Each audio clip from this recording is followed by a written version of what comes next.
وأشهد أن سيدنا محمدا عبده ورسوله ونصلي ونسلم على هذا النبي الكريم سيد المرسلين وعلى آله وصحبه أجمعين. أما بعد، أيها المؤمنون اتقوا الله، أوصيكم وإياي بتقوى الله، فقد فاز المتقون. Muslimin dan muslimat, mudah-mudahan dirahmati Allah Subhanahu wa taala. Allah berfirman dalam Quran, A'udzu billahi minasyaitonir rajim. Ya ayyuhalladzina amanu taqullaha wal tanzur nafsum ma qaddamat lighad. Wattaqullaha innallaha khabirum bima ta'malun. ولا تكونوا كالذين نسوا الله فأنساهم أنفسهم أولئك هم الفاسقون. صدق الله العظيم. Maksudnya, wahai orang-orang yang beriman, takutlah kepada Allah, dan hendaklah setiap manusia melihat betul-betul apa yang telah dia buat untuk hari esok. Wattaqullah, kemudian takutlah kepada Allah. Innallaha khabirum bima ta'malun. Sesungguhnya Allah Maha mengetahui apa yang kamu buat. Wala takunu kallazina nasullah. Janganlah kamu jadi seperti orang yang lupa Allah. Fa'ansahum anfusahum. Maka sesungguhnya mereka lupa diri mereka sendiri. Ulaika humul fasiqun. Mereka itu orang-orang yang jahat. Muslimin dan muslimat yang dirahmati Allah sekalian, kita dah masuk tahun baru, tahun Hijrah 1426. Maknanya umur kita dah potong 1 tahun. Kalau Allah mentakdirkan kita akan mati pada umur 60, maka bakti dia dah makin pendek. Daripada hari ke hari, daripada bulan ke bulan, daripada tahun ke tahun, kita makin dekat dengan tarikh mati kita. Maka ayat 18 sampai 19 surah Al-Hashr yang kita baca tadi, Allah bagi peringatan. Allah kata, Ya ayyuhalladzina amanu taqullah. Wahai orang yang beriman, kalau kamu betul-betul beriman dengan Allah, takutlah kepada Allah. Tidak cukup dengan takut. Tuhan kata, wal tanzur nafsum ma qaddamat lighad. Maka hendaklah tiap-tiap nyawa, tiap-tiap manusia tengok balik apa yang dia buat dah untuk nak menghadapi hari esok. Ketaatan kita kepada Allah banyak mana dah? Ibadah yang kita buat kepada Allah banyak mana dah? Semayang sunat kita banyak mana dah? Sedekah jariah kita banyak mana dah? Puasa sunat kita banyak mana dah? Dan tengok juga dosa kita banyak mana dah? Dengan baki umur yang tinggal dan ketidak, kita nak tampung balik mana-mana benda yang kita tertinggal sebelum ini. Setelah kita melihat balik apa yang kita buat sebelum ni, kebaikan kita banyak mana, dosa kita banyak mana, setelah kita tengok balik, Tuhan kata wattaqullah. Lagi sekali Tuhan kata takutlah kepada Allah. 24 jam Tuhan bagi berapa minit yang betul-betul kita guna untuk Allah Subhanahu wa ta'ala. Dalam 24 jam berapa minit yang kita guna untuk Allah Subhanahu wa ta'ala. Semayang satu waktu 5 minit, 5 waktu 25 minit, tak sampai setengah jam. 24 jam Tuhan bagi, tak sampai setengah jam yang kita semayang betul-betul ingat Allah. Lain daripada tu 23 jam setengah kita buat apa? Tak payah tunjuk ke orang, tak payah salah orang. Ambil cermin suluh muka kita, kita tahu kita siapa. Allah Subhanahu wa ta'ala sebut dalam ayat berikut dia kata innallaha khabirun bima ta'malun. Allah Subhanahu wa ta'ala dia tahu. Kita tak boleh bohong Tuhan. Kita boleh bohong bini kita, bini boleh bohong kita. Kita boleh bohong anak kita, anak kita boleh bohong kita. Tapi kita tak boleh bohong Tuhan. Innallaha khabir. Sesungguhnya Allah Subhanahu wa ta'ala dia maha mengetahui. Kita semayang khusyuk ke tak, Tuhan tahu. Kita semayang lalai ke tak, Tuhan tahu. Kita sedekah ikhlas ke tak, Tuhan tahu. Dalam 25 minit kita semayang sehari semalam, berapa minit yang kita khusyuk dengan Allah, Tuhan tahu. Jadi Allah kata innallaha khabirun bima ta'malun. Sesungguhnya Allah maha mengetahui apa yang kamu buat. Ayat 18 sampai 19 surah Al-Hasyr ini sebenarnya betul-betul boleh membawa keinsafan kepada orang yang mau insaf. Di ujung ayat tu Tuhan sebut wala takunu kalladzina nasullah. Jangan kamu jadi orang yang lupa Allah. Jangan sekali-kali kamu jadi orang yang lupa Allah. Fa'ansahum anfusahum, kerana orang lupa Allah sebenar-benar dia lupa diri sendiri. Dia lupa Allah. Kerana lupa Allah dia buat dosa. Bila dia buat dosa, bermakna dia lupa dengan dosa yang dia buat, dia akan kena azab. Dia lupa Allah, maknanya dia lupa diri sendiri. Ulaika humul fasiqun. Orang yang lupa Allah ini, mereka orang-orang yang fasik, iaitu orang jahat.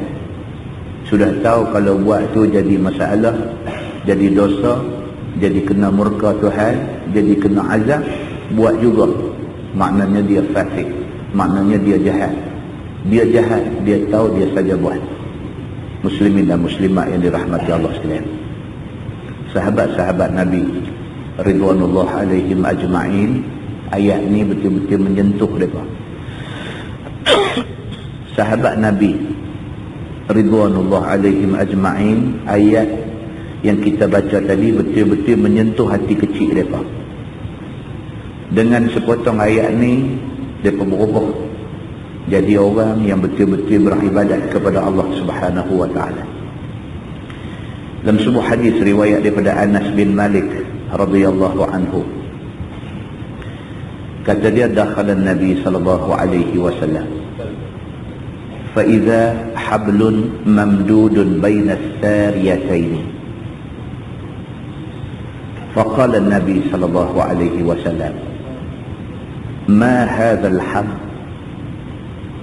قالوا هذا حبل لزينب فإذا فترت تعلقت. فقال النبي صلى الله عليه وسلم لا حلوه ليصلي أحدكم نشاطه فإذا فتر فليقعد atau kama qala, hadis sahih riwayat Al-Bukhari. Anas bin Malik radhiyallahu anhu dia menceritakan, kata Anas, satu hari Nabi masuk masjid, fa idza hablun mamdudun baina as-sariyatayn. Nabi masuk, dia tengok ada tali, ada satu tali ikat di antara dua tiang. Faqala Nabi sallallahu alaihi wasallam, Nabi kata, ma hadzal hablu. Nabi kata, ni tali apa? Tali apa ni duk regang dalam masjid ni? Qalu, jawab sahabat, hadza hablun li Zainab. Tali ini tali yang dipasang oleh Zainab, satu sahabat perempuan. Fa iza fatarat ta'allaqat. Zainab ni dia semayang sunat puas. Bila dia semayang, fatarat, dia penat, dia letih. Ta'allaqat, dia bergantung di tali itu, bangkit berdiri, semayang lagi. Qala Nabi sallallahu alaihi wasallam, Nabi kata la hilluhu. Nabi kata jangan buat macam tu, rongkai tali ni, rongkai. Li yusalli ahadukum nasyafah. Nabi kata seseorang kalau nak semayang, biarlah dalam keadaan cergas. Fa iza fatara falyaq'ud. Kalau dah sampai letih, tak larat, falyaq'ud. Nabi kata sembahyang sambil duduk sahaja. Hadis itu hadis sahih riwayat Imam Bukhari. Muslimin dan muslimat yang dirahmati Allah sekalian, apa yang kita faham daripada hadis ni ialah sahabat Nabi dengar ayat tadi ni. Ayat Tuhan kata, wahai orang yang beriman, cuba renung balik apa yang hang dah buat untuk hari esok. Takdir kata kita mati malam ni tuan-tuan, cukup benda kita nak balik menghadap Tuhan. Takdir kata kita mati malam ni, tak boleh cakap malam ni boleh mati, tak ada nak pagi esok boleh mati, tengah hari esok boleh mati. Takdir kata kita mati dalam masa yang terdekat ni. Agak-agak cukup lah benda kita nak balik pergi menghadap Tuhan. Muhasabah diri. Tak cukup dengan doa akhir tahun, doa awal tahun aja, tak cukup. Muhasabah balik kita ni, apa benda yang kita buat takat ni. Berapa banyak dah harta kita yang kita infak fi sabilillah. Berapa banyak dah amalan yang kita buat yang bertepatan dengan suruh Nabi. Berapa banyak ibadat yang kita buat berbetulan dengan sunnah Nabi. Berapa banyak dah kebaikan yang kita buat setakat ni, yang kebaikan itu kita yakin ikhlas kerana Allah Subhanahu wa ta'ala. Kita duduk seorang-seorang, kita muhasabah benda ni, dia boleh main sejuk kaki. Dia boleh main sejuk kaki. Pasal apa? Pasal kita sendiri tahu kita siapa. Kita sendiri tahu kita siapa. Sahabat Nabi ridwanullah alaihim ajma'in, bila mereka muhasabah diri mereka, mereka tak mau buang masa. Seorang sahabat perempuan boleh buat macam ni. Dia semayang, dia semayang, dia semayang, sampai tak larat nak bangkit dah, nak berdiri, nak semayang, tak larat. Ikat tali, guna tali itu bergantung untuk nak berdiri, nak semayang lagi. Sehingga Nabi SAW kata jangan begitu. Hilluhu. Nabi kata rongkai buang tali ni. Semayang berdiri kalau sekiranya kita dalam keadaan cergas. Kalau sekiranya tak cergas, falyaq'ud, maka duduk sahaja. Muslimin dan muslimat yang dirahmati Allah sekalian, di dalam sebuah hadis riwayat daripada Abil Abbas radhiyallahu anhu, kata dia, sami'tu Abdullah ibn Amr radhiyallahu anhu qala lin Nabi sallallahu alaihi wasallam, alam ukhbar annaka taqumul layl wa tasumun nahar? Qultu inni af'alu dhalik. Qala an-nabi sallallahu alaihi wasallam, fa innaka idza fa'alta dhalik hajamta 'aynak wa nafahta nafsak wa inna li nafsika 'alayka haqqan wa li ahlika 'alayka haqqan fasum wa aftir wa qum wa nam, atau kama qala, hadis sahih riwayat Al-Bukhari. Daripada Abil Abbas, kata dia ada dengar Abdullah bin Umar radhiyallahu anhu menceritakan, Abdullah bin Umar bin Al-Khattab, dia kata Nabi sallallahu alaihi wasallam pernah tegur dia.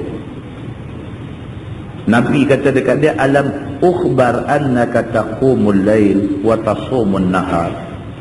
Nabi tanya Abdullah ni, Nabi kata, betul ke orang main habang dekat aku? Kamu ni tiap-tiap malam bangkit semayang malam, tiap-tiap hari puasa sunat.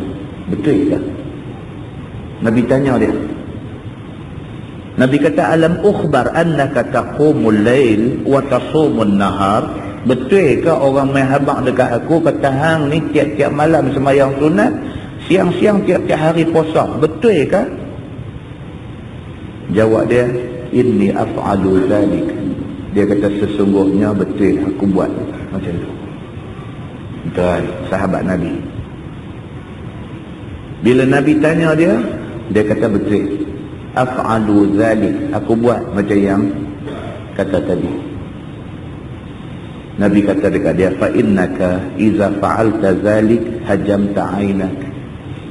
Nabi kata, sesungguhnya hang terlampau sangat duk buat benda tu sampai mata hang dah jadi cengkung. Nabi kata.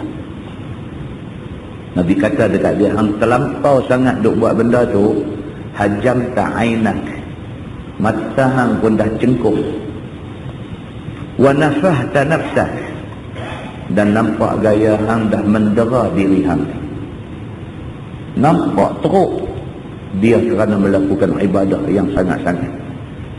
Nabi kata, wa inna li nafsika 'alaika haqqan.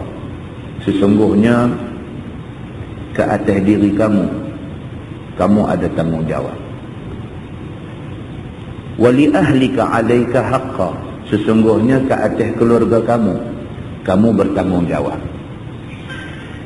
Fasum wa aftir. Nabi kata puasa, bukan tak boleh puasa sunat, tapi adakan hari yang tidak berpuasa. Wa qum wa nam. Nabi kata boleh kamu nak qum, qiyamul lail, nak bangkit semayang malam boleh. Wa nam, tetapi adakan masa untuk tidur. Hadis sahih riwayat Al-Bukhari. Tonton tengok, sahabat-sahabat Nabi kena nasihat mereka. Nasihat suruh bagi korang ibadah. Kita hari ini kena nasihat suruh beribadah. Tentu nampak kita dengan sahabat Nabi macam mana.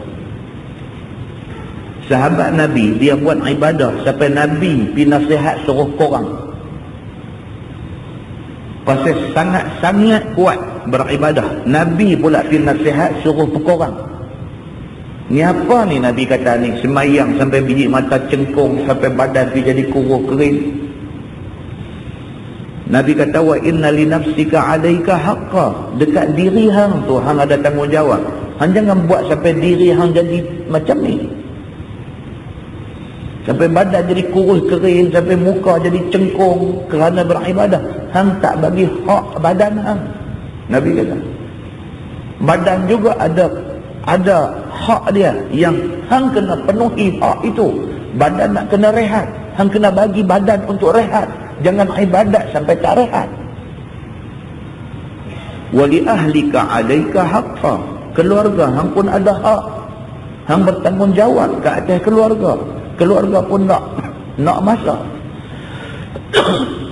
Bini kamu nak masa kamu, anak-anak kamu nak masa kamu, keluarga kamu ada hak dia. Kamu kena penuhi hak dia.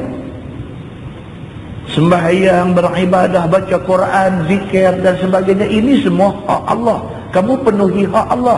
Tapi jangan memenuhi hak Allah sampai kamu mengabaikan hak keluarga dan hak diri kamu.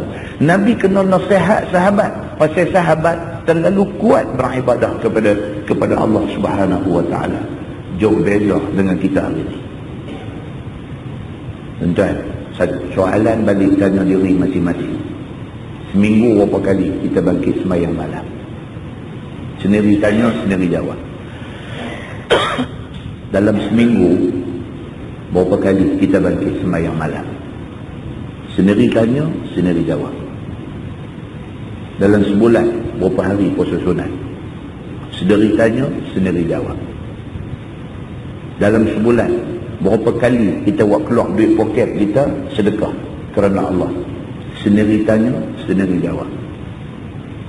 Dalam seminggu berapa kali kita buka Quran baca? Sendiri tanya, sendiri jawab. Banyak kebaikan yang disuruh oleh Allah Subhanahu wa taala, berapa banyak yang kita buat.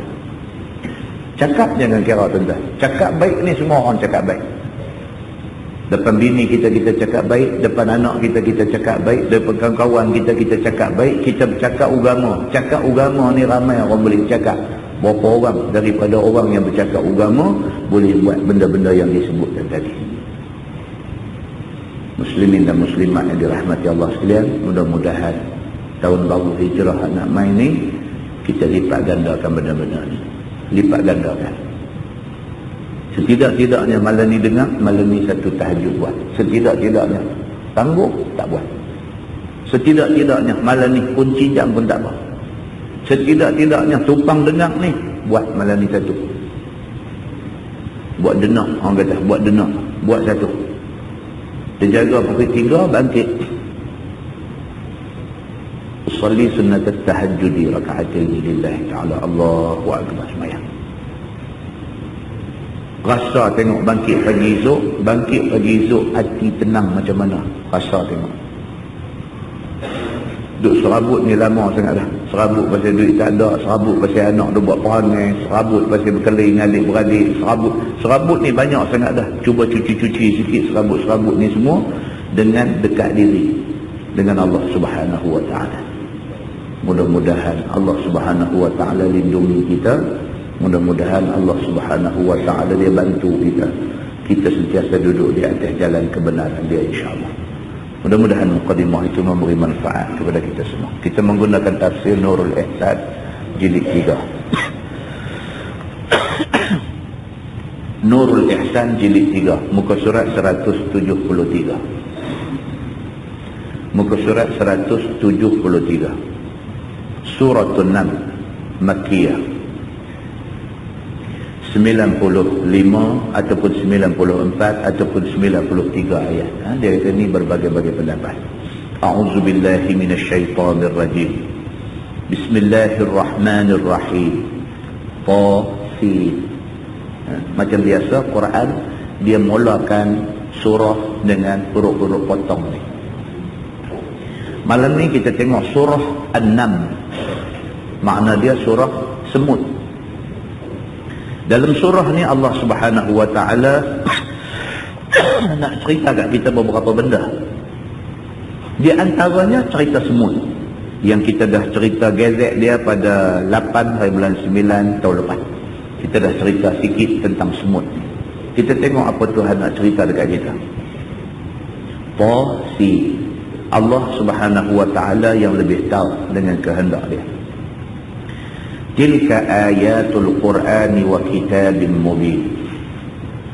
Bermula segala ayat itu, segala ayat daripada Quran dan kitab yang nyata, yang menzahir bagi yang sebenar daripada yang batil. Allah Subhanahu wa ta'ala dia sebut Dia kata Quran itu adalah kitab yang mubin. Mubin maksudnya terang. Terang nyata. Dalam Quran terang. Mana yang haram, terang-terang. Mana yang halal, terang-terang. Mana yang wajib, terang-terang. Mana semua disebut secara terang.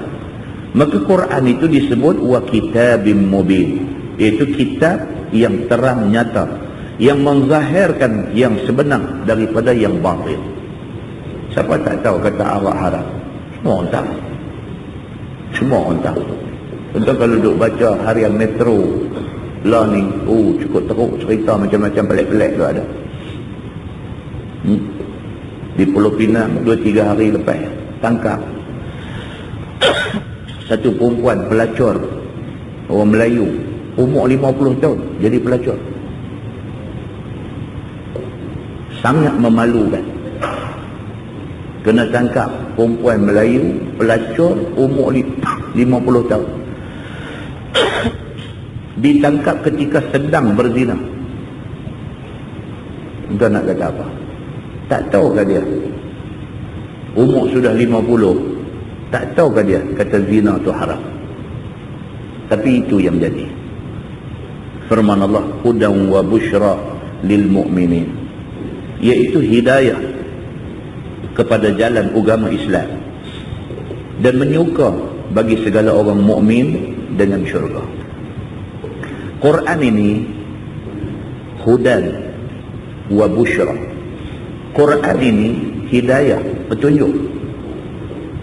Dan Quran ini busyra, dia memberikan berita gembira lil mu'minin, kepada orang yang beriman.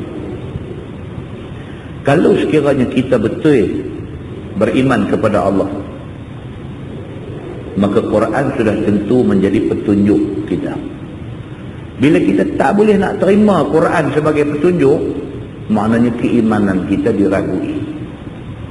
Tak boleh nak terima Quran ini menjadi petunjuk, tak boleh nak merujuk kepada Quran dalam apa keadaan, maka pada ketika itu tahulah bahawa iman kita diragui.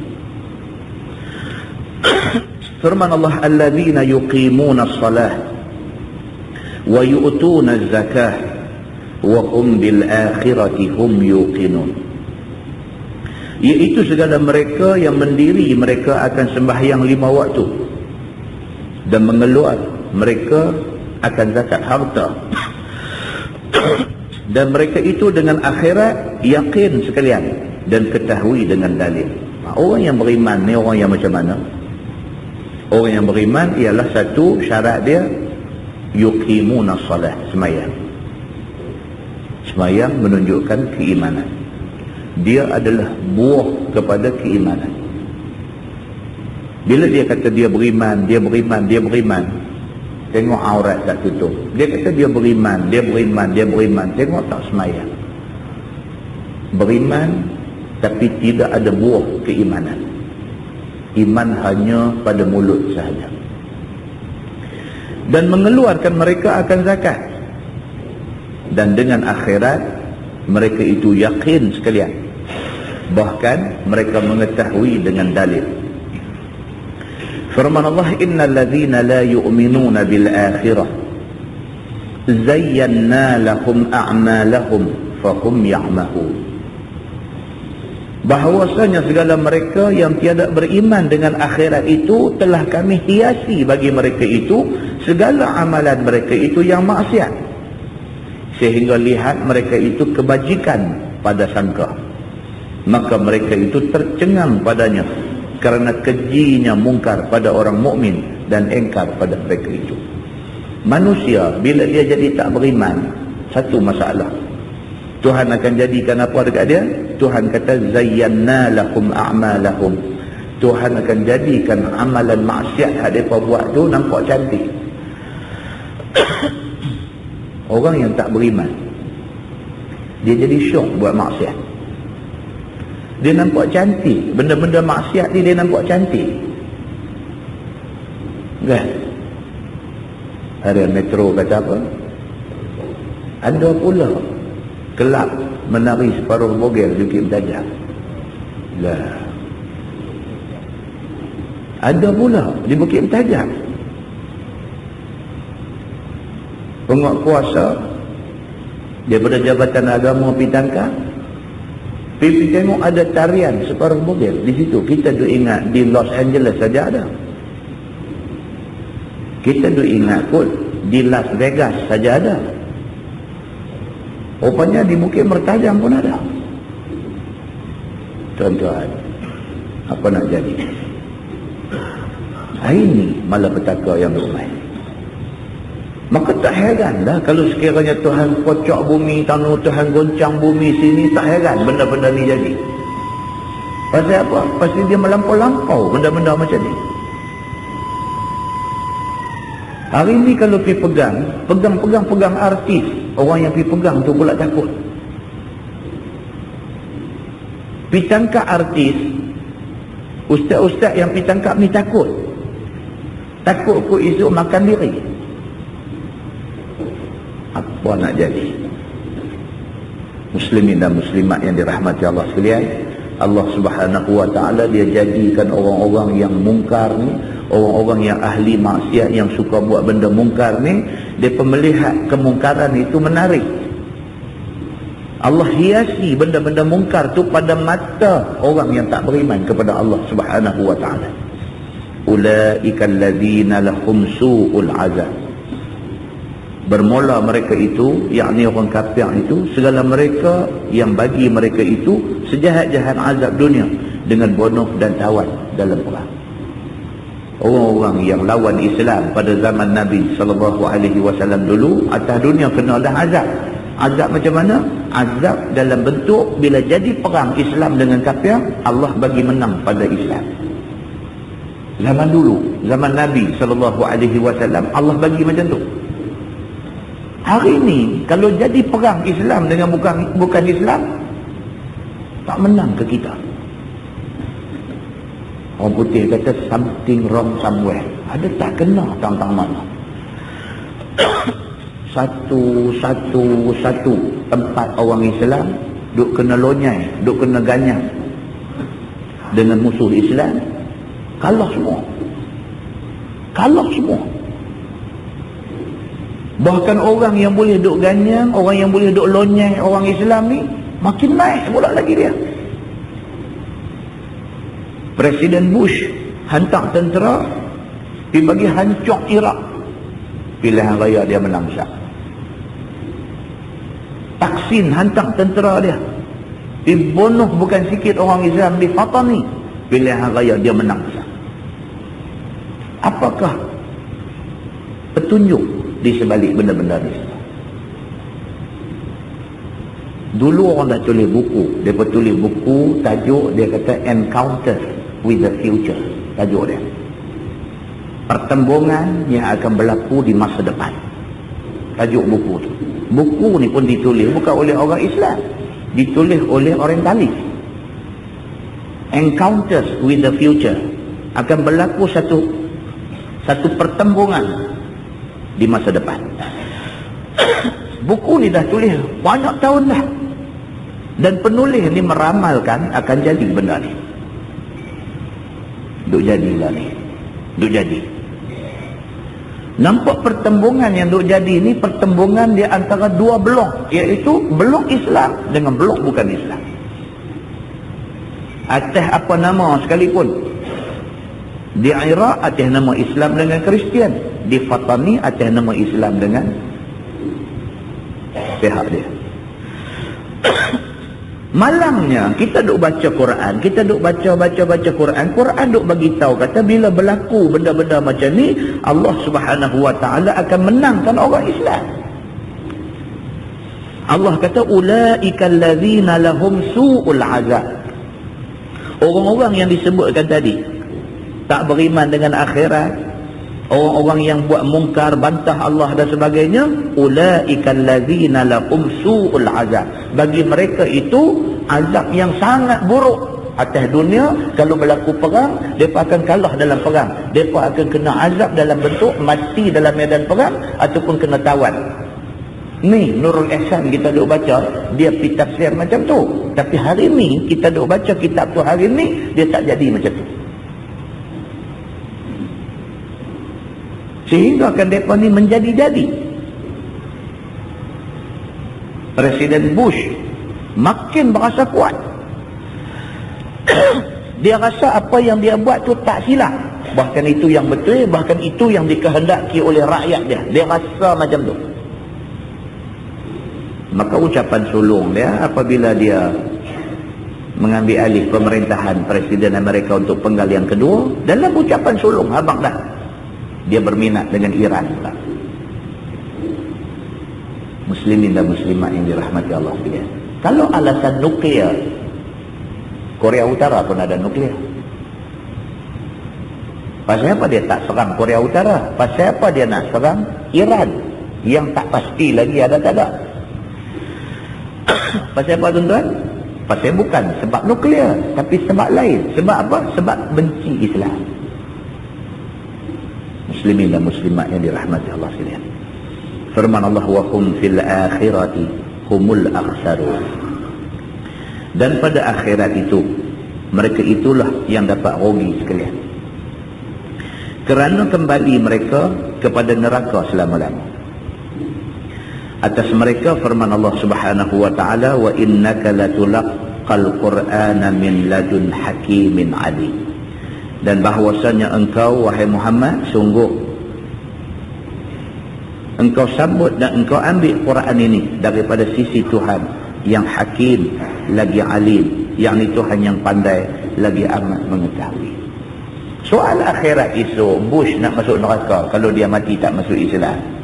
Soal akhirat esok, Taksin nak masuk neraka kalau dia mati tak masuk Islam. Itu soal esok. Soal hari ini macam mana? Soal hari ini macam mana? Orang Islam hari ini macam mana? Dunia pun tak ke mana, akhirat pun tak tahu nak jadi apa. Orang Islam hari ini bercakap pasal dunia pun tak ke mana. Dari segi ketenteraan, dari segi ilmu, dari segi ekonomi, dari segi kemajuan IT, dari segi kemajuan teknologi, tak ke mana. Kok kita tak ke mana dari segi dunia, akhirat kita hebat, dah juga. Tarian sebaru bogel ada juga. Jadi maknanya apa nak jadi kita ni? Orang-orang yang kita duk sebut tadi ni, orang yang mereka ni akhirat esok, wa hum fil akhirati humul akhsarun. Mereka di akhirat esok semua ni termasuk golongan rugi. Akhirat mereka rugi, tapi dunia mereka dah untung. Kalau kita agama pun tak ke mana, akhirat dunia sudah rugi, akhirat rugi juga. Maknanya apa tuan-tuan? Maknanya akhirat jaga dulu, dunia jangan tinggal. Allah sebut dalam Quran, wabtaghi fima ataka Allahu ad-daral akhirah wa la tansa nasibaka minad dunya. Dan gunakanlah apa yang Tuhan bagi dekat kamu di atas dunia ni untuk kebaikan akhirat. Dan jangan lupa nasib kamu di atas dunia. Muslimin dan muslimat yang dirahmati Allah sekalian. Ini Quran. Baca Quran, baca tafsir Quran bukan takat nak baca, nak tahu cerita burung hut-hut saja. Baca Quran, baca tafsir Quran bukan setakat nak tahu cerita jin Ifrit boleh bawa istana Balqis mai depan Nabi Sulaiman saja. Baca Quran, baca tafsir Quran bukan setakat nak tahu kata Nabi Allah Sulaiman alaihi salam punya berkuasa dia sampai dia boleh kontrol semua benda. Bukan setakat tu saja, tapi kita nak ambil intipati daripada isi kandungan Quran. Kisah Musa, dia kata, firman Allah, idh qala Musa li ahli, ketika berkata Musa bagi istrinya dan anaknya dan khadamnya, yakni ketika berjalan dia daripada Madian ke Mesir, dan sesat jalan, dan istrinya ketika itu sakit nak beranak. Ini dia nak mai cerita tentang kisah Nabi Musa. Nabi Musa bawa bini, bawa khadam, bawa apa, nak berhijrah daripada Madian nak pergi ke Mesir. Dalam perjalanan nak pergi itu sesat jalan, tak tahu nak pergi ke mana, gelap belaka, tak tahu nak tala pergi ke mana ni. Ni kita dari Madian nak pergi Mesir, Mesir kok ni ke, Mesir nak pergi kok ni ke, Mesir nak pergi kok ni ke, sesat jalan. Pula dalam keadaan bini pula sarat, mengandung, duk sakit nak beranak. Ni Nabi Musa alaihi salam, Allah Subhanahu wa taala bagi dia susah macam tu. Firman Allah, inni anastu nara sa'atikum minha bi khabarin aw atikum bi shihabin qabasin la'allakum tastalun. Bahwasanya aku lihat, Nabi Musa kata, bahwasanya aku lihat, aku nampak daripada jauh itu api. Dalam duk sesat dalam kelam ni, nampak macam ada api di sana. Aku hendak bawa akan kamu daripadanya, yakni api itu, dengan khabaran jalan yang sesat itu. Nabi Musa kata, nanti saya hampa duduk tani. Dia kata dekat khadam dia kata dekat bini dia, hampa duduk tani Zat, aku nampak macam ada api di sana. Aku nak pergi Zat, aku nak ambil api itu. Mudah-mudahan bila api itu main, boleh guna api itu buat suluh jalan mana kita nak pergi. Atau aku bawa datang kamu dengan sepotong api, mudah-mudahan kamu dapat berdiam daripada sejuk. Ataupun setidak-tidaknya api yang aku pergi ambil itu boleh buat berdiam, boleh buat kita tahan daripada sejuk tengah malam ni. Falamma ja'aha nudiya an burika man fin nari wa man haulaha. Maka tak kala datang Musa akan api itu, diseru akan dia bahawa diberkat Allah mereka yang ada pada api, iaitu Musa dan mereka yang kelilingnya daripada malaikat. Bila Nabi Musa tinggal, bini dia, khadam dia pergi nak ambil api itu, pergi sampai dekat api itu duduk dekat satu pokok. Sampai di situ dengar satu suara. Suara tu kata, diberkati orang yang duduk dekat dengan api ini dan orang di sekelilingnya. Dengar suara macam tu. Kalau Allah kata misteri Nusantara lah. Ini apa pula bunyi suara? Nabi Allah Musa alaihi salam pergi sampai dekat api, dengar bunyi suara lagu tu. Suara kata apa? Anburika man fin nari wa man haulaha. Diberkati orang yang duduk dekat dengan api ini dan orang di sekeliling dia. Bunyi suara macam tu. Wa subhanallahi rabbil alamin. Dan maha suci Allah, Tuhan Rabbul Alamin. Ya Musa, innahu anallah al-azizul hakim. Firman Allah, ya Musa, aku ini Allah. Ni yang kata Nabi Allah Musa alaihi salam. Banyak kali ya. Hak selalu orang duk ceramah, duk cerita apa? Dia naik atas bukit, bermunajat kepada Allah, minta, Rabbi arini anzur ilaik, wahai Tuhanku, tunjukkan dirimu pada aku. Tuhan jawab apa? Tuhan kata, lantarani. Musa, kamu sekali-kali tak boleh tengok aku. Nabi Allah Musa alaihi salam diberi keistimewaan oleh Allah Subhanahu wa taala. Dia boleh berbicara dengan Allah Subhanahu wa taala. Malam ni pula dalam surah An-Naml kita baca, jumpa lagi sekali. Dia duk bawa bini dia, bawa khadam dia daripada Madian nak pergi ke Mesir. Sesat jalan, tiba-tiba nampak daripada jauh macam ada api. Dia kata ke bini dia, kat khadam, tunggu Ustaz, aku nak pergi ambil api itu. Setidak-tidaknya boleh buat suluh jalan, ataupun setidak-tidaknya boleh buat berdiam, tahan daripada sejuk malam ni. Bila dia pergi sampai dekat api tu duduk dekat satu pokok, dengar satu suara. Suara kata, diberkati kamu dan orang yang ada di sekeliling kamu. Nabi Allah Musa alaihi salam dah terkejut, ni siapa punya suara, siapa punya suara. Tiba-tiba bunyi lagi suara tu. Dia kata apa? Anallah, akulah Allah, al-azizul hakim. Tuhan yang maha perkasa lagi maha bijaksana. Itu dia. Tuhan yang empunya kekerasan lagi maha hakim dan bijaksana. Wa alqi asak, dan lontar olehmu wahai Musa akan tongkat engkau itu. Maka lontar Musa akan dia. Falamma ra'aha tahtazzu ka'annaha jannun walla mudbiran walam yu'aqib. Maka tak kala lihat Musa akan dia, yakni akan tongkat tu bergerak-gerak jadi ulang, seolah-olah jan, yakni ulang kecil, pada segeranya bergerak tetapi besar pada tubuh, berpaling belakang ia dan tiada balik. Lepas dah dia pergi di pokok tu, jumpa api tu, dengar suara kata hang dan orang yang ada di kelilingin diberkati. Lepas tu suara tu kata, Anallah Al-Azizul Hakim, akulah Allah, Tuhan yang maha perkasa lagi maha hakim, maha bijaksana. Dalam keadaan Nabi Musa duk terkejut dengar suara ni, tiba-tiba suara tu perintahkan dia, suruh buat apa? Suruh tongkat hadut pegang tu lempar. Kan kita tahu Nabi Allah Musa alaihissalam, di antara mukjizat dia ada 9 mukjizat. Di antara mukjizat dia yang 9 tu ialah salah satunya tongkat. Tongkat itulah waktu lawan dengan ahli sihir Firaun pun, tongkat itulah mukjizat besar dia. Dia duk bawa tongkat tu, bila sampai situ, suara tu kata dekat dia, wa alqi asak, lempar bang tongkat hang tu. Dia pun lempar.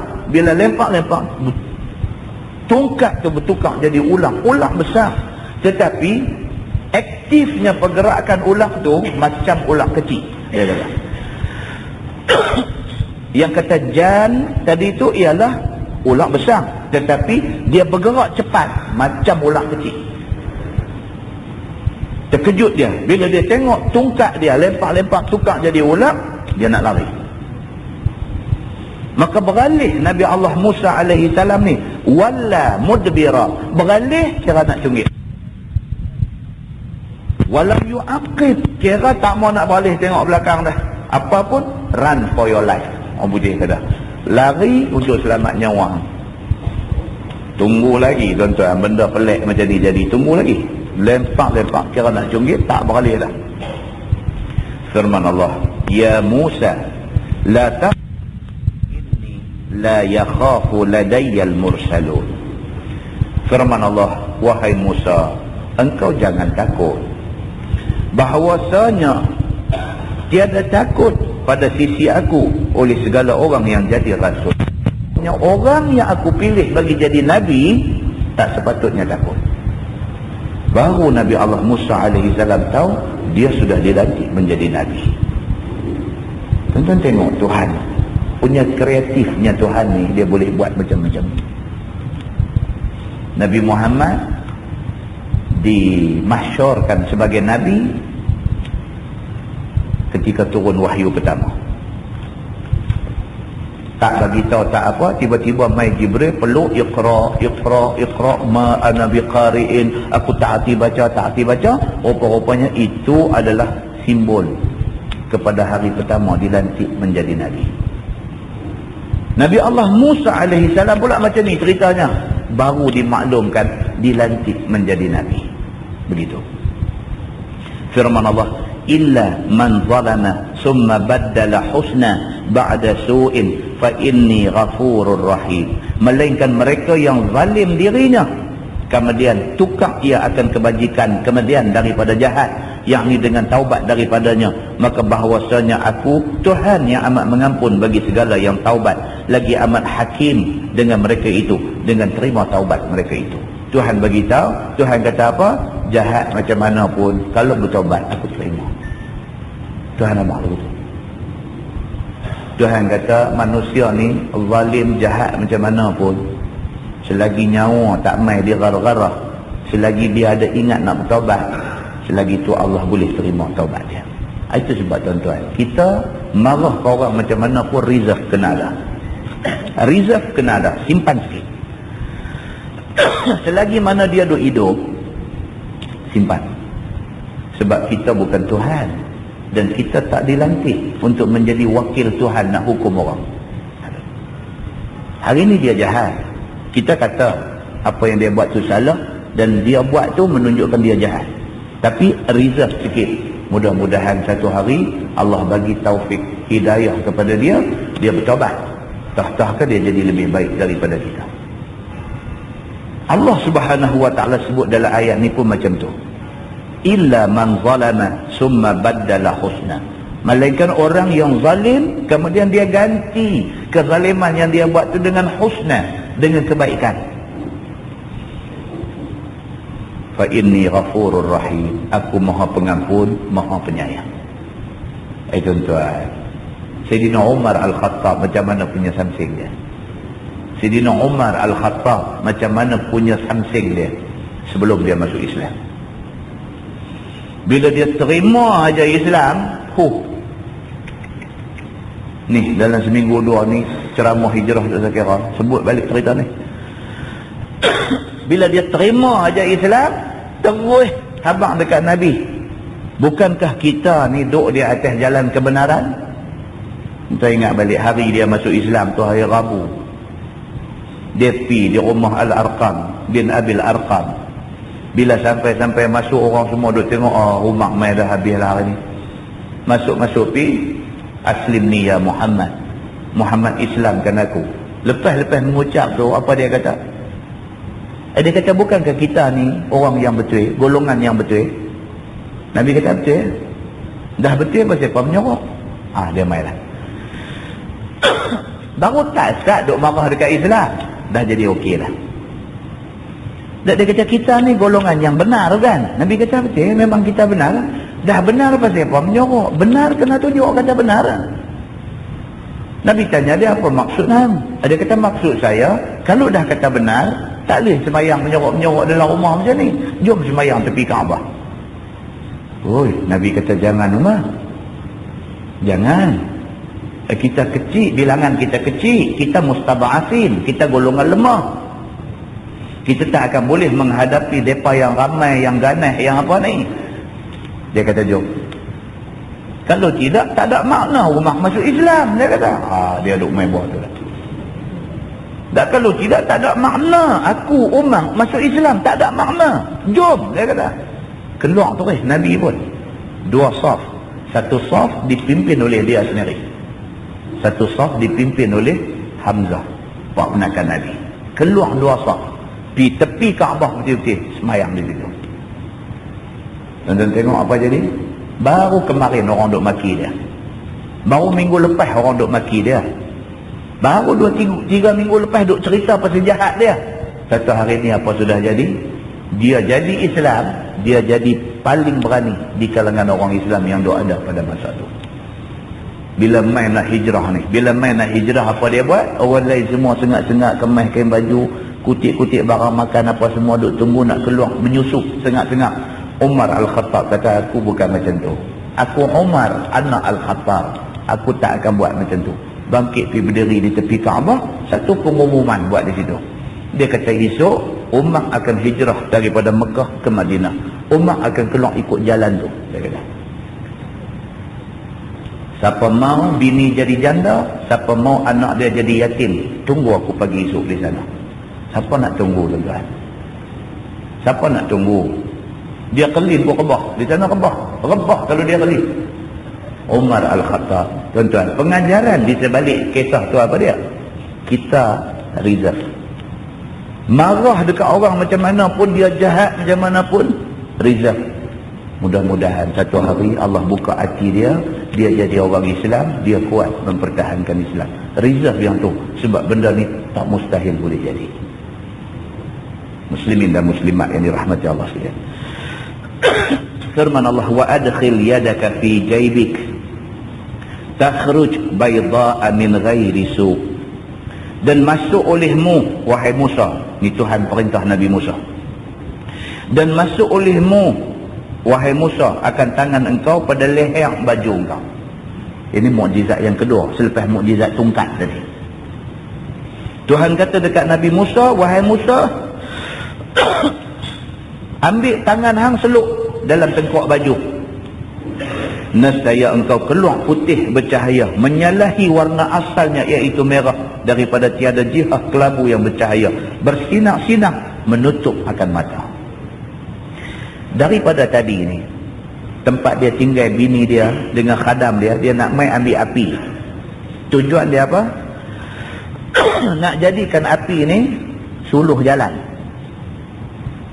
Bila dia sampai di tempat api tu, Tuhan kata apa kat dia? Tak payah ambil api ni, tangan tu seluk dalam tengkok baju, buat keluar balik, apa jadi? Tangan sudah jadi spotlight. Allah Subhanahu wa taala perintah kepada Nabi Allah Musa alaihi salam, wa adkhil yadaka fi jaybik, wa masuk tangan hang ni, masuk jaib ni poket pun jaib juga, ambil tangan ni seluk masuk dalam tekuk baju. Takhruj bayda'a min ghairi su, dia terbit keluar mai cahaya terang benderang macam lampu, menyinar, dia kata menutup akan mata. Dia punya cahaya ni sampai mata pun jadi silau. Zaman tu tuan-tuan, mana ada torchlight, tangan Tuhan bagi jadi terbit cahaya. Itu mukjizat kedua. Fi tis'i ayatin ila fir'auna wa qaumi. Pada 9 mukjizat yang Allah bagi dekat Nabi Allah Musa alaihi salam. Disuruh engkau, yakni Musa, jadi rasul kepada Fir'aun di Mesir dan juga kaumnya. Ada 9 mukjizat yang dia akan cerita kemudian nanti. Ini baru 2, dia kata. Firman Allah, innahum kanu qauman fasiqin.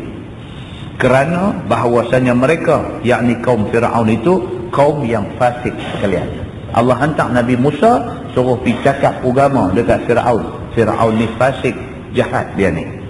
Falamma ja'athum ayatuna mubsirah, maka tak kala datang akan mereka itu, yakni akan Fir'aun, oleh segala mukjizat, segala ayat mukjizat kami itu terang dan nyata. Qalu hadza sihrun mubin, maka kata mereka itu, yakni Fir'aun dan kaumnya, apa yang didatang oleh Musa itu sihir yang nyata.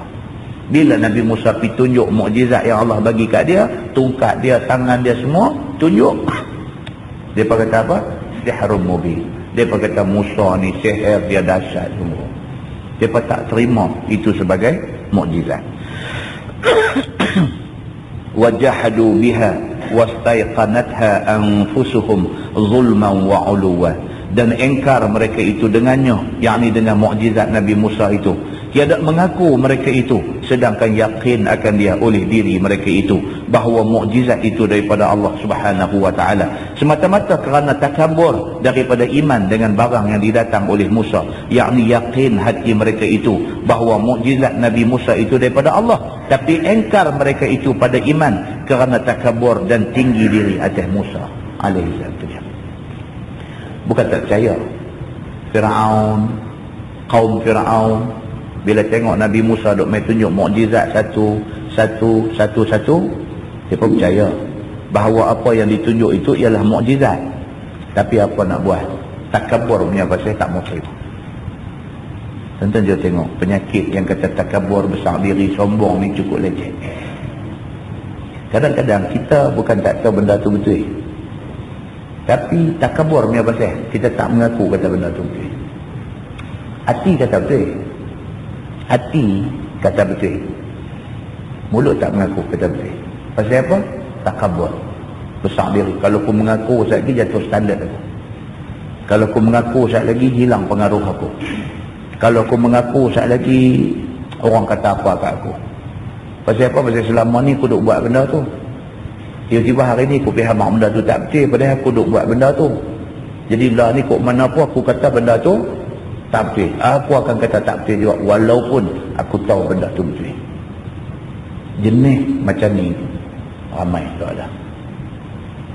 Daripada zaman Nabi-Nabi dulu sampai kepada zaman lah ni, selagi tak kiamat ada masalah ni, ada masalah hati kata benda tu betul tapi mulut duk kata tak betul.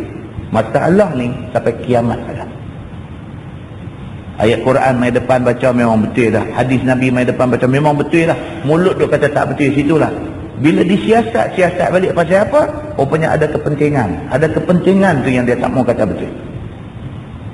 Macam duk jadilah ni. Tak tahu nak buat lah. Jenayah ni Allahu Akbar. Cukup teruk.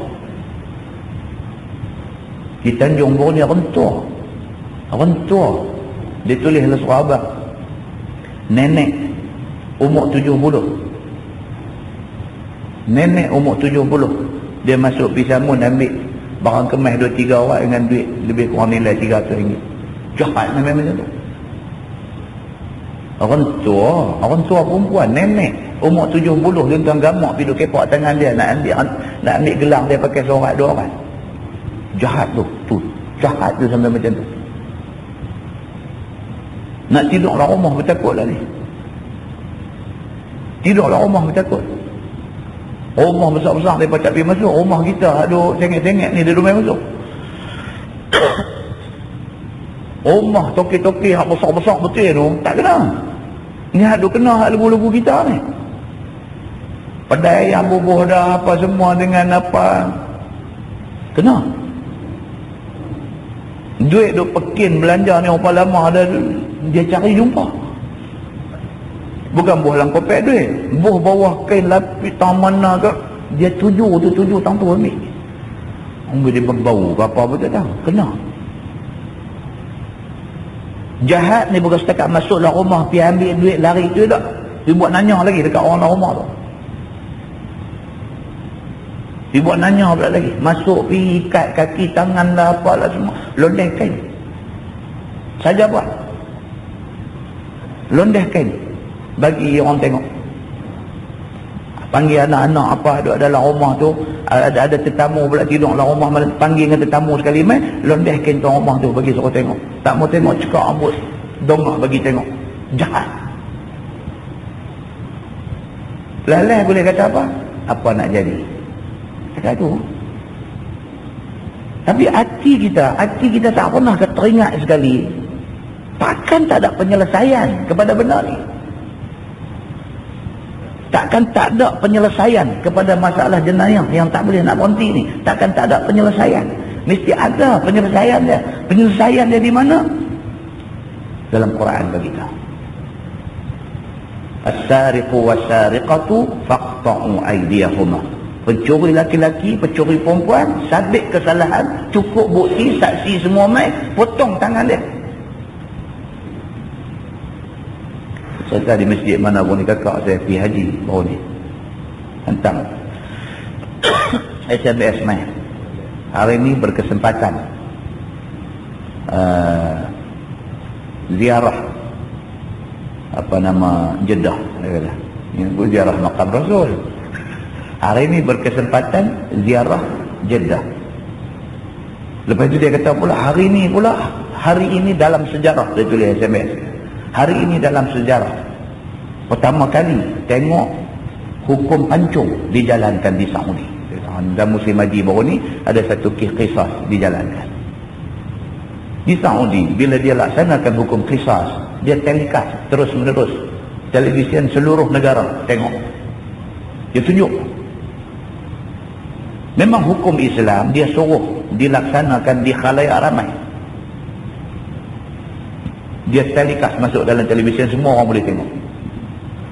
Macam mana para pedang tu angkat nak. Apa tujuan dia tuan-tuan? Apa tujuan dia? Nak menimbulkan gerun tu. Selain daripada tu, Tuhan dah janjilah nakalam minallah. Kalau dilaksanakan hukum ni ada langkah pencegahan daripada Allah Subhanahu wa ta'ala. Selain daripada tu, hikmah dia apa? Bila dia tunjuk benda ni semua orang tengok, dia nak timbulkan rasa gerun dalam hati orang ni. Bila tengok macam tu, dia nak bunuh orang, dia takut. Ditambah pula dengan Allah Subhanahu wa ta'ala bantu bagi timbul dalam hati dia rasa tu. Tak boleh try kan tuan-tuan? Tak boleh try lah. Try kan? Kita try tengok Tuhan kata dalam Quran ni, kita try tengok jadi tak jadi. Try. Bagi peluang untuk Islam buktikan bahawa sistem yang ditawarkan oleh Islam ini mesti berkesan. Bagi peluang, bagi try. Sampai tak mau try tak patut. Muslimin dan muslimat yang dirahmati Allah sekalian. Cara sembang kita kata lagu tu ya, bagi try. Bagi try. Mudah-mudahan janji Allah Subhanahu wa ta'ala ini akan menjadikan orang Islam lebih yakin kepada Quran lagi. Bila try tengok sungguh rupanya bila laksana aja benda ni aman. Aman dunia ni. Kita nak tinggal rumah pun tak bimbang, kita nak pergi mana pun tak risau, kita tak takut apa? Pasal apa?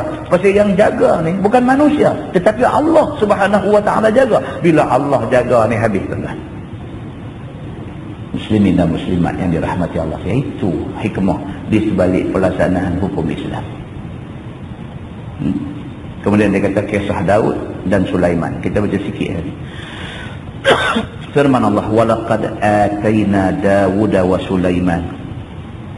Walaqad atayna Dawuda wa Sulaiman ilma. Dan sesungguhnya telah kami datang akan Daud dan Sulaiman, yakni anaknya itu akan ilmu menghukum antara manusia dan memahami percakapan burung dan binatang dan lain daripada demikian itu.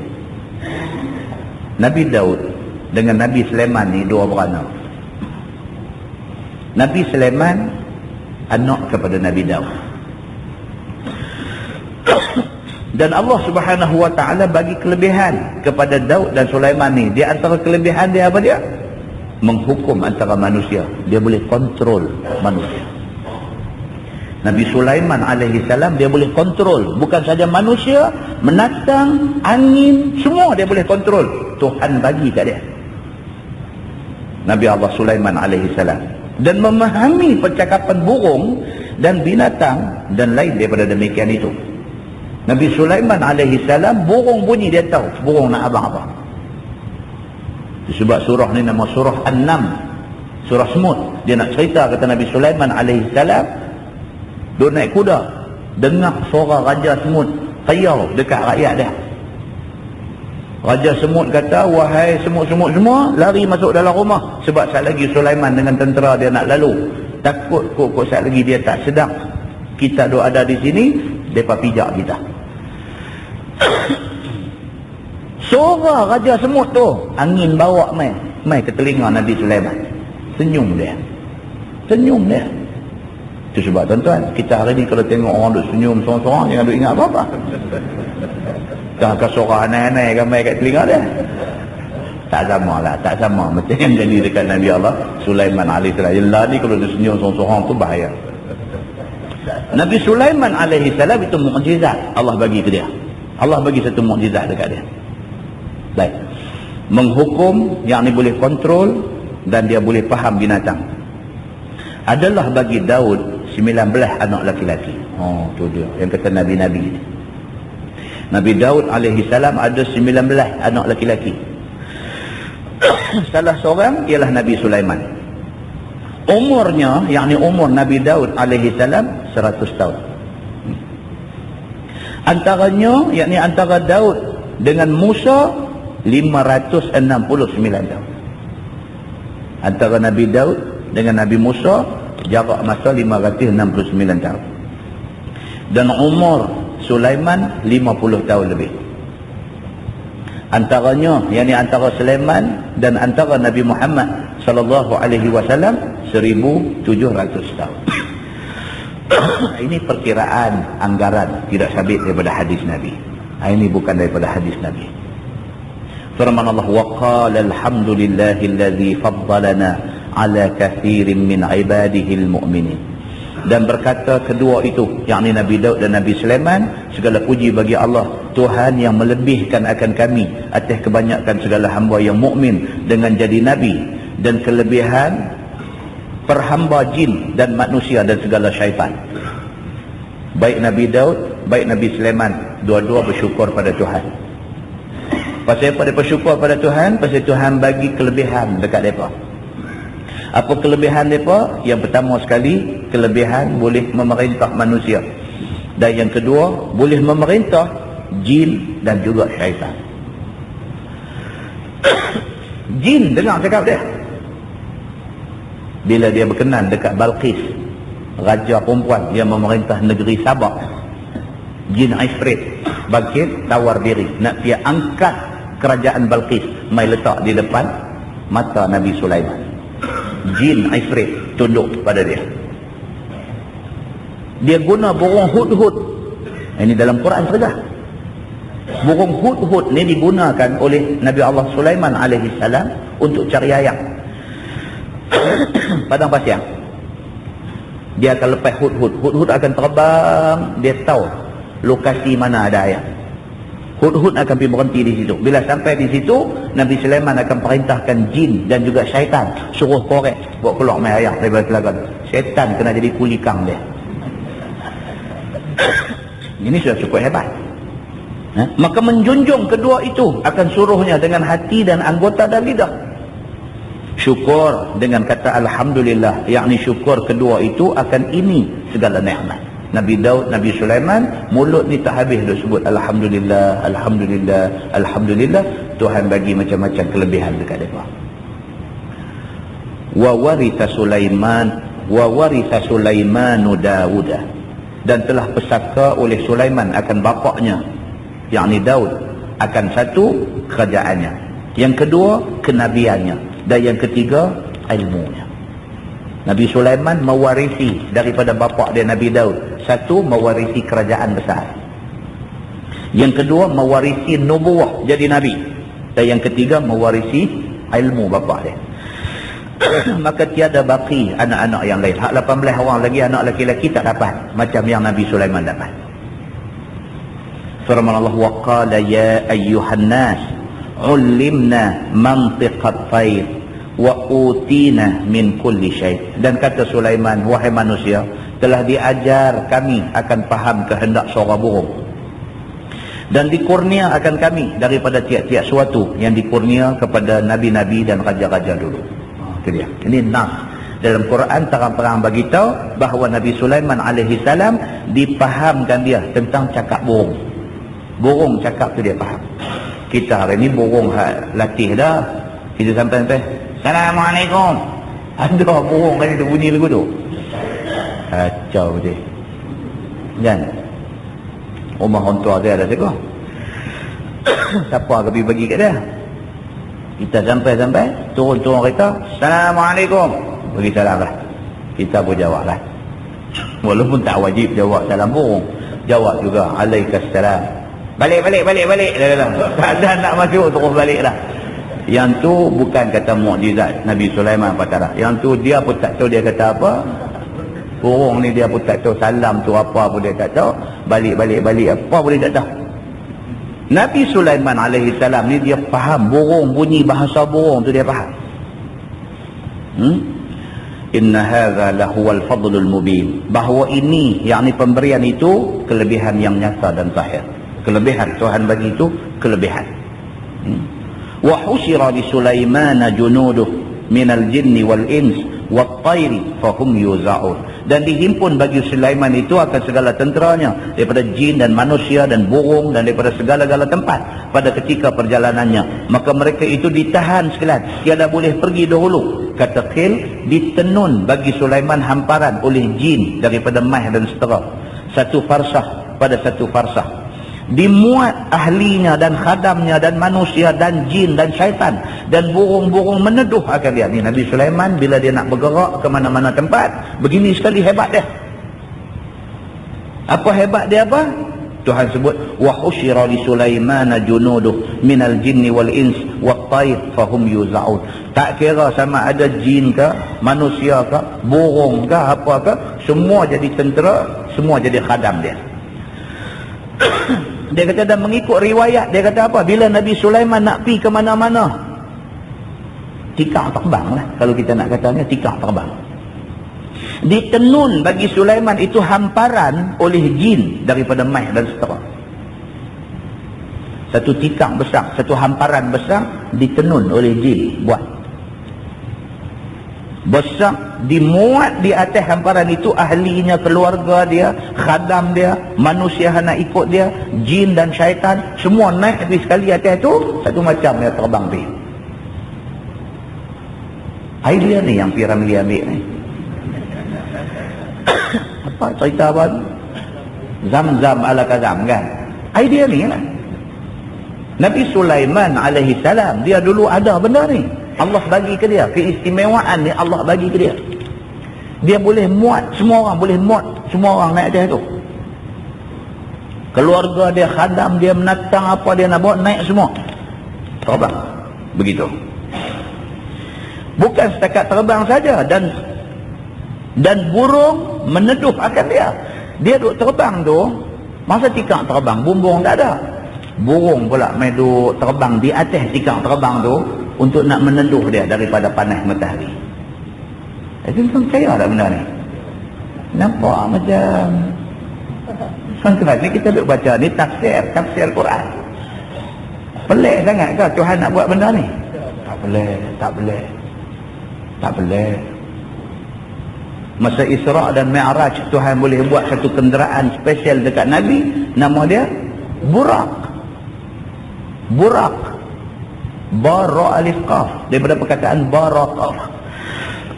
Barqun, kilat. Burak makna dia kenderaan sepantas kilat. Burak itu daripada perkataan barqun, daripada kilat. Tak pernah orang teringat akan ada menatang seumpama tu boleh buat kenderaan. Tapi bila Nabi nak Isra' dan Mi'raj, Allah buat mai kenderaan tu. Allah boleh buat mai menatang tu kepada Nabi Muhammad sallallahu alaihi wasallam. Susah ke Tuhan nak buat hamparan terbang dekat Nabi Sulaiman? Jangan dia buat terkejut. Lebih pada tu Tuhan boleh buat. Kalau Tuhan boleh buat mai tsunami, susah kan bagi Tuhan nak buat mai kiamat esok lain. Tak apa. Dia punya basic dia punya format dia sama aja. Cuma skala Richter tu saja nak dilebihkan. Ini benda teknikal, kecil. Skala Richter tu saja dia buat mai pada 7 skala Richter saja habis ranak rumah semua. Tuan-tuan, kalau kiamat dia buat mai bawang 70 skala Richter cukup kan? 7 skala Richter pun ranap tuan-tuan. Van naik atas kereta. Kalau dia buat mai 70 skala Richter, hari kiamat. It's a matter of adjusting. Kita cuma nak adjust skala Richter tu je. Daripada 7 bagi kuat sikit, bagi jadi 17. Daripada 17 bagi jadi 70. Habis. Muslimin dan muslimat yang dirahmati Allah sekalian. Ini mudah bagi Tuhan. Waktu kita duk baca malam ni pun nampak macam pelik. Tapi tak pelik. Bagi Tuhan tak ada pelik apa. Maka dibuat satu hamparan, Nabi Sulaiman boleh naik atas itu semua dan terbang. Burung pula hidup jadi bumbung, meneduhkan mereka yang duduk atas hamparan itu daripada panas matahari. Maka berjalan dia, yakni berjalan Sulaiman daripada pagi sampai petang, sebulan jauhnya. Demikianlah daripada petang sampai pagi, ditanggung oleh angin timur daripada negerinya pergi ke sebelah Yaman. Bergerak lagu tu aja, sebulan duduk atas tiga terbang lagu tu aja. Pagi bertolak petang, petang bertolak pagi sampai boleh, tak ada masalah. Lalu ikut Madinatul Rasul sallallahu alaihi wasallam, kata ya ini tempat hijrah Nabi sallallahu alaihi wasallam, Nabi akhir zaman. Dalam duk terbang tu lintas Madinah. Ni riwayat ni pun bukan daripada hadis yang sahih, kita baca ajalah. Masa Nabi Sulaiman duk terbang tu bypass, orang lah kata dia bypass lalu ke atas lintas Madinah yang menjadi bandar Nabi sallallahu alaihi wasallam. Bila sampai di situ, kata Qil, Nabi Sulaiman kata, inilah tempat hijrah Nabi akhir zaman. Oh, Tuhan beritahu dekat dia. Ni tempat ni nama dia Madinah. Esok Nabi hak penghabis esok ni, Nabi Muhammad sallallahu alaihi wasallam, dia akan hijrah daripada Mekah mai ke Madinah ni. Pelik tak tuan-tuan benda ni? Tak pelik apa? Tak pelik apa? Waktu Nabi Muhammad sallallahu alaihi wasallam pergi ikut rombongan Khadijah pergi meniaga di Syam. Bila sampai di Syam, satu padri nama Buhairah. Nabi belum jadi Nabi lagi, budak-budak lagi masa tu, budak-budak lagi. Buhairah ni padri, bukan Nabi, padri. Dia tengok aja Nabi Muhammad, dia tahulah. Dia kata orang ini, dia panggil Abu Talib. Dia kata apa? Siapa? Abu Talib kata, anak menakan aku. Han jaga dia baik-baik. Dia akan jadi Nabi. Apa tuan-tuan? Ni apa cerita? Kalau Nabi Sulaiman, Allah sudah maklumkan tentang benda ni, ini biasa, dia Nabi. Buhairah bukan Nabi. Menerusi kitab yang dia baca saja, dia boleh tahu itu Nabi Muhammad. Dia kata dekat Abu Talib, hang bawa dia balik, jaga dia baik-baik. Dia akan jadi Nabi akhir zaman. Dia akan dihalau oleh kaum dia sendiri. Muslimin dan muslimat yang dirahmati Allah sekalian. Bila Nabi Sulaiman lalu, dia habaq dekat orang yang duduk sama dengan dia. Dia kata, itulah Madinatul Rasul, Madinah, tempat Nabi akhir zaman nak hijrah. Dan tak kala sampai Makkah, terus lalu sehingga menangis Makkah. Ini semua pun bukan riwayat yang sahih. Dia lintas di atas Mekah, dia tak singgah katanya. Mekah menangis pasal satu Nabi lalu tak singgah ke dia. Maka diwahyi Allah kepadanya, yakni kepada Mekah, apa yang engkau menangis? Maka sembah Mekah, kata ini seorang Nabi daripada anbiya engkau, dan bersama dengan dia awliya engkau. Lalu atas aku tiada sembayang pada aku. Ini dalam riwayatnya kata lagu tu. Bila Nabi Sulaiman duk terbang lalu ke atas tu, Mekah ni kecil hati. Pasal Nabi yang lalu tu singgah lah saat dia kata. Tak singgah kecil hati. Sedangkan asnam orang sembah keliling aku. Dia kata sedangkan keliling aku ni, tokong berapa punya banyak orang duk main sembah. Pasal apalah Nabi ni lalu tak mau singgah lah main semayang saat dekat aku. Ceritanya begitu. Ini bukan riwayat yang sahih. Maka wahyu Allah kepadanya, yakni kepada Mekah, jangan menangis lagi. Aku penuh engkau muka sujud, dan aku akan turunkan Quran, dan aku akan bangkitkan Nabi akhir zaman yang terlebih kasih Nabi kepada aku. Tuhan kata kepada dia, Sulaiman tak singgah, jangan kecil hati. Ada benda istimewa aku akan bagi dekat Mekah ni. Apa dia? Yang pertama sekali, hang akan jadi tempat orang sujud. Satu dunia orang Islam akan main sujud di bumi Mekah. Tuan-tuan, satu dunia orang Islam akan pergi sujud di bumi Mekah. Duduk ni mana hala cerok kampung mana ni, bukan kata Malaysia ni kira okey tuan-tuan. No, duduk di Eritrea. Mana cari dalam peta pun pusing 3 kali tak jumpa lagi. Eritrea pun pergi Mekah juga. Kapal terbang nak pergi pun tak ada. Pakai tumpang kapal terbang, duduk tempat barang, peluk barang tu, pergi tempat barang. Ni orang Eritrea nak pergi Mekah ni, duduk tempat barang, duduk peluk barang tu. Bila kapal terbang take off, barang tu gelonsong dengan dia gelonsong sekali. Ya Allah, susah daripada saya masa pergi Mekah dulu, masa nak balik dekat airport Jeddah tu, jumpa ni pok-pok Eritrea ni. Bela gambar berada duduk simpan lagi. Duduk di airport tu, tidur penuh kat atas lantai airport Jeddah tu. Kan? Tengok depan pada ada seorang pakai serban besar sikit. Dia seorang sebelah dia duduk baca Quran, orang tu baca, dia pun teranglah apa dalam bahasa dia lah. Kita pergi himpit saja buat tanya, bagi salam tanya. Oh rupanya dia dari Eritrea. Dia boleh cakap Arab. Dia dari Eritrea. Tanya kerja apa, dia kata falah, kerja peladang, biasa buat ladang. Tapi dalam pada peladang dia juga muallim, ustaz. Dia boleh cakap Arab. Tanya dia, ni nak balik bila? Dia jawab tak tahu lagi. Tak ke pening kita. Kita sampai di Jeddah, dia duduk ada. Kita tanya dia nak balik bila? Dia kata tak tahu lagi. Tak tahu lagi. Pasal apa? Kapal terbang dia rupanya tak ada tiket lah. Tengok kapal terbang mana mai, pihak berkuasa ni kata okey, maka lompat masuk. Masuk pun bukan duduk atas bangku, duduk dekat dengan barang. Lagu tadi lah, bila lagu nak naik dia panggil longsong belakang, bila turun dia turun naik ke depan lagu tu. Saya tengok, ya Allah, kata macam ni haji mabrur lah. Kan? Bukan senang tuan-tuan. Kan? Pun pergi Mekah. Rupanya yang Tuhan janji ni, kata Mekah akan dijadikan tempat sujud bagi manusia seluruh dunia. Sungguh. Dia pakat turun pergi. Dan aku turun Quran. Mekah akan menjadi bumi yang pertama menerima Quran. Dan aku bangkit Nabi akhir zaman yang terlebih kasih daripada Nabi-Nabi akan dibangkitkan di Makkah. Firman Allah, hatta iza atau ala wadin namli, sehingga apabila datang mereka, yakni Sulaiman dengan tenteranya, di atas padang semut yang banyak, semut yang ma'ruf ataupun semut besar seperti lalat ataupun seperti unta.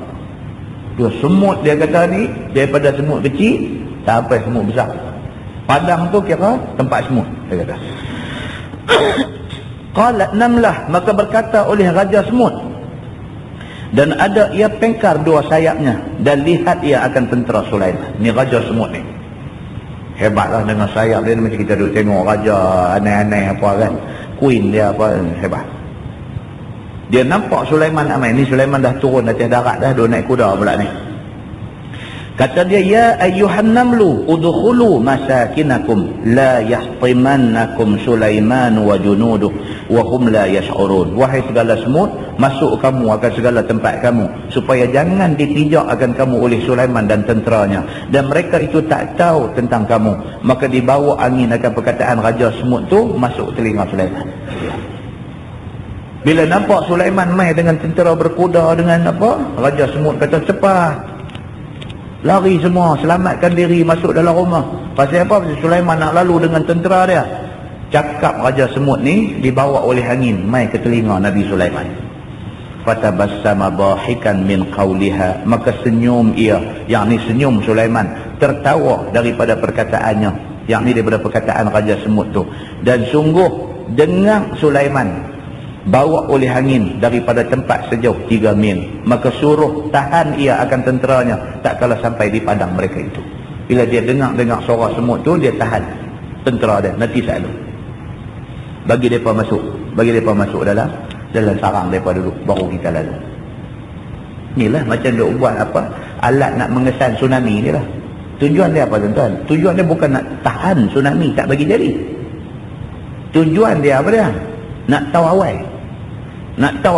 Kata gempa dah berlaku di dasar laut, di darat ni boleh habaq dah, air nak suruh lari. Tujuan yang tu saja. Lihat baru jadi ini di mana? Di Mindanao ke mana? Filipin. Bagus rupanya bila jadi tsunami ni. Pakat pergi masjid kan? Bila jadi aja gerak gempa apa ni, atas darat ni polis pakat bagi arahan dah. Lari, dia kata lari, puak ni tak tunggu dah nampak masjid ni. Pasal apa? Pasal masjid tak aban, dia kata. Bagus juga bila jadi ni, masjid ni jadi popular. Tapi bila dah lepas jadi, masjid balik seperti sedia kala. Sudah. Tegal, ada macam tu. Nah. Alat nak kesan tu, nak tahu awal supaya nak lari. Raja semut ni bila nampak macam ni, dia bagi tahu. Nabi Sulaiman dapat tahu. Bila Nabi Sulaiman dapat tahu, dia buat apa? Dia kata nanti tak dulu, bagi dia lari dulu, baru kita lalu. Macam tu. Hingga habis masuk semut ke dalam lubang mereka itu, dan adalah tenteranya berjalan kaki dan berkuda dan naik unta pada ini kali. Macam-macam lah tentera dia ni dengan macam-macam kenderaan. Dan disuruh panggil semut. Suruh panggil pula semut. Duduk payah abang kat rakyat sendiri. Boleh duduk panggil sembang tu kan. Dahsyat. Katanya, apa sebab engkau bertakut semut-semut engkau? Boleh pergi duduk sembang. Panggil semut ni, jangan pergi duduk habang kat mereka suruh lari. Pasal aku nak main, pasal apa? Kalau hari ni tuan-tuan, lagu duduk pergi penyuruh-penyuruh rumah apa, lagu duduk buat sembang lagu tu. Bini kita dah risau dah.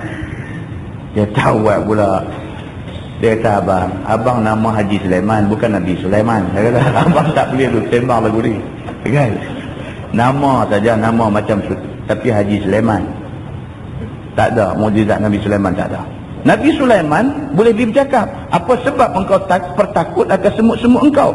Tiada ketahuikah aku Nabi yang adil? Maka apa sebab engkau kata supaya jangan pijak oleh Sulaiman dan tenteranya?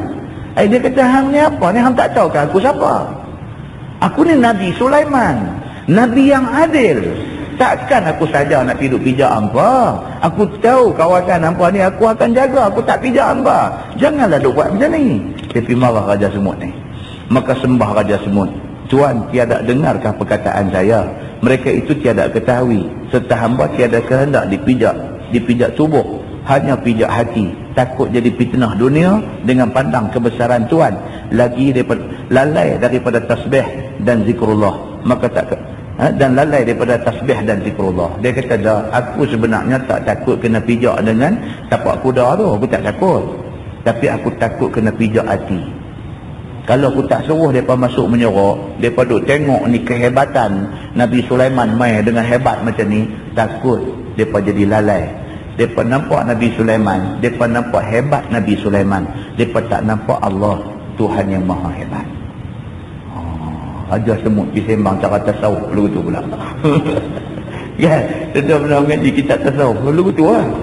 Dia kata kita tengok kasrah, kita syuhud wahdah. Saya kata maksud dia lagu tu lah. Bila kita tengok ni semua, jangan duk nampak semua ni, nampak Allah Tuhan yang menjadikan semua ni, kan? Kita tengok kasrah tu maksud banyak lah, syuhud wahdah, nampak Allah Tuhan yang menjadikan benda ni. Tengok ombak duk main besar macam tu, ingat Allah Tuhan yang buat main ombak ni. Raja semut ni pun belajar tasawuf juga. Maka dia kata dekat Nabi Sulaiman, dia kata aku tak takut kena pijak dengan ladang kuda ni, aku tak takut. Dia kata aku takut hati kena pijak. Dia kata bila tengok kehebatan Sulaiman dan tentera dia, takut-takut kot rakyat dia semut ni tengok, dia duk nampak Nabi Sulaiman ni hebat, terlalai dia daripada ingat Allah Tuhan yang maha hebat. Satu kuliah tasawuf sudah ada di situ. Maka dengar Sulaiman, maka tak kala dengar Sulaiman, wa qala rabbi auzi'ni an ashkura ni'mataka allati an'amta alayya wa ala walidayya wa an a'mala salihan wa an a'mala salihan tardah wa adkhilni bi rahmatika fi ibadika salihin. Maka kata Sulaiman, wahai Tuhanku, ilham akan daku bahawa aku syukur akan nikmat engkau yang telah engkau beri nikmat atas aku ini dan atas bapa aku, dan bahawa aku buat amal akan amal yang saleh yang engkau redha akan dia, dan masuk akan daku dengan rahmat engkau pada jumlah segala orang-orang yang saleh daripada anbiya dan daripada aulia. Apa maksud dia? Dia bila tengok macam tu, syukur dia pada Allah. Satu, pasal kelebihan Tuhan bagi kat dia.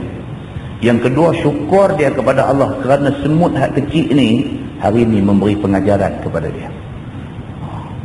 Syukur dia kepada Allah atas pengajaran yang Tuhan buka bagi faham dekat dia ni. Wallahu a'lam. Lepas ni kita masuk wa tafaqqadat tayr. Lepas ni tuan-tuan, cerita dia lagi dahsyat. Wa tafaqqadat tayru wa tafaqqadat tayra faqala ma liya la ara al-hudhuda am kana min al-ghaibin. Lepas ni dia nak cerita apa? Dia nak cerita Nabi Sulaiman alaihi salam beralih-beralih cari hud-hud, tak ada dalam rombongan tu. Hud-hud ni burung belatuk. Hud-hud ni yang M. Nasir buat lagu ni, tanya pada hud-hud. Dia kata, dia ni pun saya ingat mengaji sekolah Arab kot dulu dia. Yang kata sahabat kita M. Nasir ni, saya ingat dia ni ada mengaji sekolah Arab. Dia duk buat lagu-lagu dia ni, dia ada berbau Arab sikit. Cerita-cerita agama tu ada sikit-sikit. Tanya pada hud-hud. Cerita dia Nabi Sulaiman alaihi salam dalam rombongan dia. Lepas tu dia rasa macam dia ada somebody missing. Ada seseorang yang tak ada dalam rombongan tu. Beralih cari, hud-hud tak ada. Maka Nabi Sulaiman tanya. Dia kata, mana hud-hud? Bila tanya mana hud-hud, orang pun pakat duk cari. Tak ada dia ni. Mana dia pergi? Nabi Sulaiman sudah naik marah. Nabi Sulaiman sudah naik marah. Dia ingat hud-hud ni apa ke? Celah ke? Lari, ponting ke apa macam tu punya ingat. Kemudian tu yang ayat tu yang berikut tu Nabi dia kata la u'adzibannahu 'azaban syadidah au la azbahannahu au la ya'tiyanni bi sultanin mubin. Aduh. Bila cari-cari hud-hud tak ada, Nabi Sulaiman sudah marah. Nabi Sulaiman kata apa? La u'adzibannahu azaban syadidan. Kalau dia ni saja tuang, saja ponting, saja nak lari, tak mau ikut rombongan aku, la u'adzibannahu azaban syadidan. Aku dapat, aku bagi neraka dia cukup-cukup. Marah pasal tak ada. Ataupun dia kata